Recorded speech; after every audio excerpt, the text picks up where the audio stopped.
Bon, ben bien le bonjour. Fait qu'un petit vidéo court sur les prises et les dérivations pour les cuisines, notamment les prises de comptoir. Puis là, je m'attarderai pas tellement aux normes sur la distance, qui sont en fait 300 et 900 mm. Je vais surtout parler là-dessus du fait que pour les prises de comptoir, on peut utiliser des prises 5-15 heures. Une prise 5-15 heures, c'est la bonne vieille prise standard là, qui ressemble un peu à ça.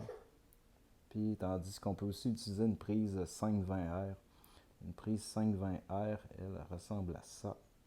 Donc, elle est différente de la 515R, puis elle est bonne pour 20 ampères, tandis qu'elle est bonne pour 15 ampères. Il va falloir automatiquement les câbler avec des conducteurs différents. C'est là-dessus que je m'en vais. Puis tant qu'à en parler, ben, les 15 ampères, eux autres vont être câblés avec un câble 14,2 habituellement, tandis que les 20 ampères vont être câblés avec un fil 12,2 qui est bon lui pour 20 ampères. Ils vont aussi avoir les disjoncteurs en conséquence. Donc, une prise 20 ampères va avoir un disjoncteur 20 ampères et une prise 15 ampères va être sur un disjoncteur 15 ampères. Donc, tout balance dans cette histoire-là. Ça va être important, par exemple, d'associer toujours la prise au bon conducteur et au bon disjoncteur, la bonne protection finalement. Si je regarde ça, le code en partant, il nous informe que pour les cuisines, en fait, pour partout dans la maison, quand il dit une prise de courant, lui, que ce soit 520R ou 15 ou 515R, ben, les deux, ça fait. On pourrait tout le temps mettre des prises 20 ampères partout dans notre maison. Ce serait juste plus dispendieux.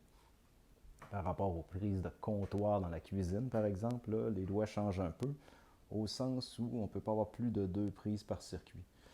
On considère que les comptoirs vont être un des endroits où il va y avoir beaucoup d'appareils énergivores, là, notamment une machine à café, un micro-ondes, un toaster, puis ça peut que ça fonctionne tout en même temps, ces beaux petits appareils-là. Donc, pour éviter les surcharges sur les circuits, on limite le nombre de prises à deux. Il est aussi interdit de raccorder toute autre sortie là-dessus, donc les lumières qu'il pourrait avoir au-dessus du comptoir, on n'a pas le droit de les ajouter. C'est seulement deux prises pour le comptoir, point final, qui soit 15 ou 20 ampères. Si j'y vais avec un petit exemple fourni par le code, justement, dans le guide explicatif, on voit ici que j'ai mon évier. Donc, qui dit évier dit automatiquement un rayon d'1,5 m qui doit être protégé des DFT. Fait que c'est pour ça que il va falloir que je protège mes prises. Là, ben, j'ai deux options. C'est sûr que je mets un disjoncteur des DFT, qui est très dispendieux, soit dit en passant, ou je vais mettre une prise qui est DDFT. Puis je vais me servir de ma prise DDFT pour protéger la deuxième prise. Ça fonctionne, ce système-là, puis c'est ça que les entrepreneurs y font maintenant. Donc, ils vont partir avec un disjoncteur 20 ampères, un pôle, avec un fil 12,2, et ils vont aller chercher la première prise, qui va être DDFT, qui va être 20 ampères, donc qui va faire un petit clin d'œil comme ça. Prise 20 ampères DDFT, qui va coûter très cher. Et après ça, on va aller chercher une deuxième prise, 20 ampères aussi, mais ordinaire, qui va coûter beaucoup moins cher. Fait que cette prise-là, qui est des DFT, va protéger la deuxième. Et voilà, j'ai mon circuit, j'ai mes deux prises.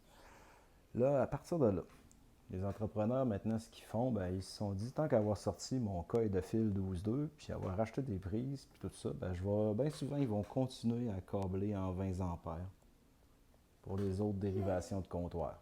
Ils sont totalement en droit de le faire. 20 ampères, un pôle, du 12,2 partout. L'ancienne façon de faire est encore légale, quoique beaucoup moins à la mode. L'ancienne méthode, c'est de faire ça avec un disjoncteur 15 ampères, 2 pôles. Et là, de faire des prises qu'on appelle sectionnées. Fait que, il faut que je sectionne ma prise. Je vais le montrer tantôt comment on fait ça. Mais en tant que tel, je prends un disjoncteur 15 ampères, 2 pôles. Ça me prend deux places dans mon panneau. Et là, ben, je pars avec un conducteur qui est dans le fond un 14,3. Et je vais aller chercher finalement ma première prise, puis je vais aller chercher après ça ma deuxième prise, toujours avec un 14,3. Le défaut de cette méthode-là, c'est que ça prend quand même une boîte assez grande, là, parce que rentrer tous ces conducteurs-là dans une boîte, là, c'est une boîte qui est plus dispendieuse.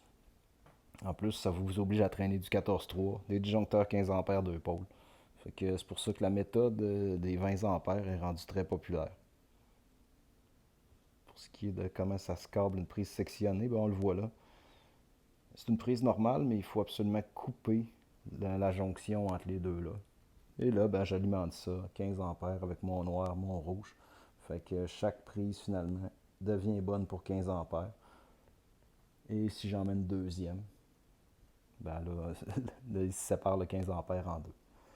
Fait que c'est un peu ça, il faut sectionner la prise. Tandis que quand c'est une 20 ampères, ben, disjoncteur standard, 20 ampères, un pôle, fil 12-2, noir-blanc, prise 20 ampères. Fait que j'espère que ça répond à vos questions.